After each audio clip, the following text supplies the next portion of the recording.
അപ്പോൾ നമുക്ക് കിഴിപ്പൊറോട്ട തുടങ്ങിയാലോ. ആദ്യം തന്നെ നമുക്ക് അതിനുള്ള കറി റെഡിയാക്കാം. അതിനായി ഞാനിവിടെ 4 സവാള എടുത്തിട്ടുണ്ട്. അത് നല്ല നീളത്തിൽ നൈസായിട്ട് നമുക്ക് അരിഞ്ഞു കൊടുക്കാം.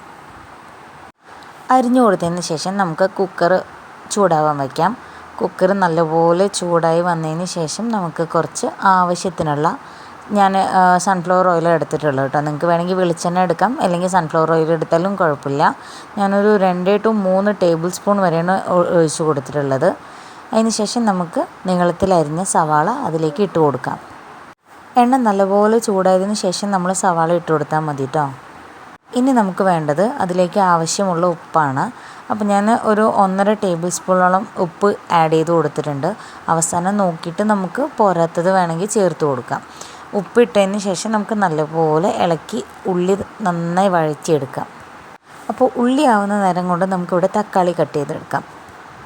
ഞാനിവിടെ 2 മീഡിയം സൈസിലുള്ള തക്കാളിയാണ് എടുത്തിട്ടുള്ളത് കേട്ടോ. നിങ്ങൾക്ക് അത്ര പുളി ആവശ്യമില്ല എന്നുണ്ടെങ്കിൽ നിങ്ങൾ ഒരു തക്കാളിയൊക്കെ എടുത്താൽ മതി. ഞാനിപ്പോൾ എടുത്തത് എൻ്റെ ഇതിൽ നോർമലാണ്. അപ്പോൾ നമുക്കതിനെ നല്ല കുനുകുനാന്ന് അരിഞ്ഞെടുക്കാം. ഇനി നമുക്ക് ആവശ്യമുള്ളത് ഇഞ്ചി വെളുത്തുള്ളി ചെറുള്ളി പേസ്റ്റ്. ആദ്യം ചെറിയുള്ളിയുടെ പേസ്റ്റ് 1 ടീസ്പൂൺ ഇട്ട് കൊടുത്തിട്ടുണ്ട്. പിന്നെ വെളുത്തുള്ളി പേസ്റ്റ് ഒരു 1/2 ടീസ്പൂൺ, അതുപോലെ ഇഞ്ചിയുടെ പേസ്റ്റ് ഒരു 1/2 ടീസ്പൂൺ. ഇനി നമുക്ക് നന്നായി ഇളക്കിയെടുക്കാം. നന്നായി പച്ചമണം പോകുന്നവരെ ഒന്ന് ഇളക്കിയെടുക്കാം കേട്ടോ. ഈ ടൈമിൽ നമുക്കൊരു മീഡിയം ഫ്ലെയിമിൽ വെച്ച് കൊടുത്താൽ മതി. കാരണം ഈ ഇഞ്ചി വെളുത്തുള്ളി പേസ്റ്റ് ഇട്ടാൽ തന്നെ നമുക്ക് പെട്ടെന്ന് അടുക്കി പിടിക്കാൻ ചാൻസ് ഉണ്ട്. അതുകൊണ്ട് നമുക്കൊരു മീഡിയം ഫ്ലെയിം വെച്ചിട്ട് ഇട്ടാൽ മതി. ഇനി അടുത്തത് നമുക്ക് ആവശ്യമായിട്ട് വരുന്നത് ഒരു 1/2 ടീസ്പൂൺ മഞ്ഞൾപ്പൊടി, ഒരു 1.5 ടീസ്പൂൺ മുളക് പൊടി. അത് നിങ്ങളുടെ എരിവിനനുസരിച്ച് ആഡ് ചെയ്യുക കേട്ടോ.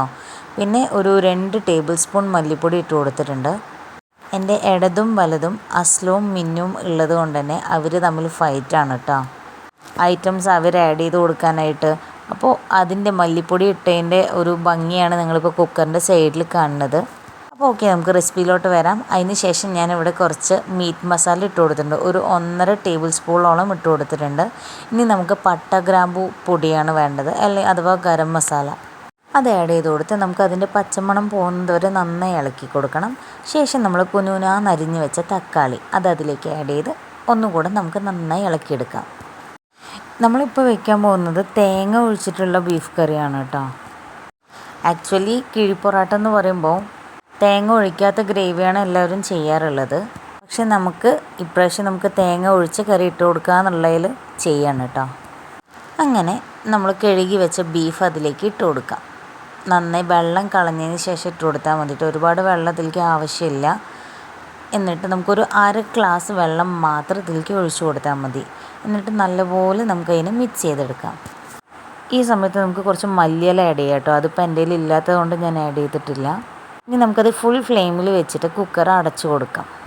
ബീഫിൻ്റെ വേവിനനുസരിച്ചിട്ട് ഞാനിപ്പോൾ കുറച്ചൊരു മൂപ്പുള്ളതായതുകൊണ്ട് ഒരു 7 വിസിൽ വരെയൊക്കെ വെച്ചിട്ടുണ്ട്. അപ്പോൾ നമുക്കത് വിസിൽ വരുന്ന നേരം കൊണ്ട് നമുക്ക് ബാക്കി കാര്യങ്ങൾ സെറ്റ് ചെയ്തെടുക്കാം കേട്ടോ.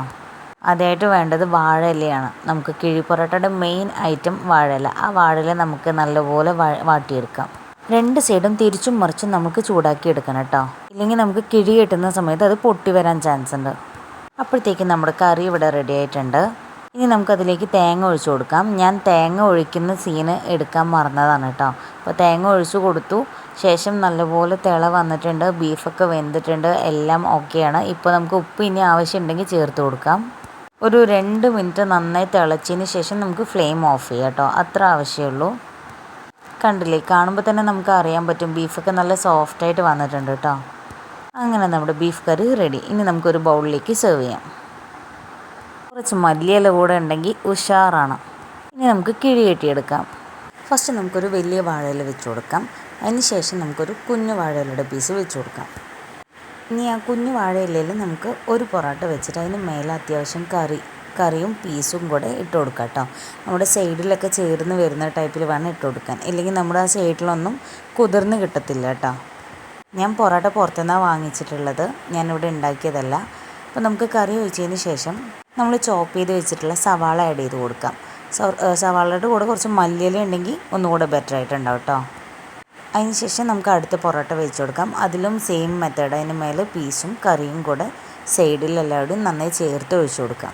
കറി അത്യാവശ്യം വേണം കേട്ടോ, ഇല്ലാതെ ഇരുന്നാൽ നമുക്കത് സോഫ്റ്റായിട്ട് കിട്ടത്തില്ല. ഇനി നമുക്കതിനെ ഫസ്റ്റ് ആ കുഞ്ഞു വാഴയില മാത്രം 4 സൈഡിൽ നിന്നും ചേർത്ത് എടുത്ത് മടക്കി വെച്ച് കൊടുക്കാം. അത്യാവശ്യം കുറച്ച് ടൈറ്റായിട്ട് വേണം നമുക്ക് മടക്കി കൊടുക്കാൻ, പക്ഷേ ഇല കീറാനും പാടില്ല കേട്ടോ. ശേഷം നമുക്ക് വലിയ വാഴയിലനെ ഇതുപോലെ കിഴി കെട്ടാൻ വേണ്ടിയിട്ട് ചുരുട്ടി എടുക്കണം. നമുക്ക് ഈ ഫ്ലീറ്റൊക്കെ എടുക്കുന്ന ടൈപ്പ് പോലെ നമ്മൾ ഇലനെ എടുക്കണം. അങ്ങനെ ഫുൾ സൈഡ് നമ്മളത് എടുത്ത് പിടിച്ചതിന് ശേഷം വാഴയിലയുടെ നാരാണ് നമ്മളിവിടെ കെട്ടാൻ ഉപയോഗിക്കുന്നത് കേട്ടോ. അപ്പോൾ ആ നാര് ഉപയോഗിച്ച് അത്യാവശ്യം നല്ല ടൈറ്റായിട്ട് തന്നെ നമുക്ക് കെട്ടിയെടുക്കാം. 2 3 ചുറ്റിയിട്ട് വേണം കെട്ടാൻ. അല്ലാതെ ഇരുന്നാൽ അത് പെട്ടെന്ന് അഴിഞ്ഞു പോകാൻ ചാൻസ് ഉണ്ട്. അപ്പോൾ അത് നമ്മൾ കെട്ടുമ്പോൾ ശ്രദ്ധിക്കണം കേട്ടോ. അങ്ങനെ നമുക്ക് ബാക്കിയുള്ളത് കൂടെ കെട്ടിയെടുക്കാം. ഇനി നമുക്ക് കിഴി കെട്ടിയതിനെ ഇഡ്ഡലി ചട്ടിയിലോ അല്ലെങ്കിൽ സ്റ്റീമറോ ഉപയോഗിച്ച് നല്ലപോലെ ഒന്ന് ആവിയിൽ വേവിച്ചെടുക്കാം. അപ്പോൾ ഓക്കെ, നല്ല ആവി വന്നിട്ടുണ്ട്. ഇലയുടെ കളറൊക്കെ ഒന്നുകൂടെ ചേഞ്ച് ആയിട്ടുണ്ട്. നല്ല മണം വരുന്നുണ്ട് കേട്ടോ തുറന്നപ്പോൾ തന്നെ. അങ്ങനെ നമ്മൾ എല്ലാ കിഴികളും ആവിയിൽ വെച്ച് എടുത്തിട്ടുണ്ട് കേട്ടോ. ഇനി നമുക്കത് പ്ലേറ്റിലേക്ക് സെർവ് ചെയ്തിട്ട് അത് ഓപ്പൺ ചെയ്ത് നോക്കാം കേട്ടോ എങ്ങനെയുണ്ടെന്ന്. അങ്ങനെ അത് ഓപ്പൺ ചെയ്തപ്പോൾ തന്നെ മോനെ ഒരു രക്ഷയില്ല കേട്ടോ. നല്ല മണം, അതുപോലെ നല്ല സോഫ്റ്റ് ആൻഡ് ടേസ്റ്റി ആയിട്ടുണ്ട് കേട്ടോ. അപ്പോൾ എല്ലാവരും നമ്മുടെ ഈ റെസിപ്പി ട്രൈ ചെയ്ത് നോക്കണേ. അപ്പോൾ വീഡിയോ ഇഷ്ടപ്പെട്ടാൽ ലൈക്ക് ചെയ്യുക, ഷെയർ ചെയ്യുക, സബ്സ്ക്രൈബ് ചെയ്യുക. Thanks for watching.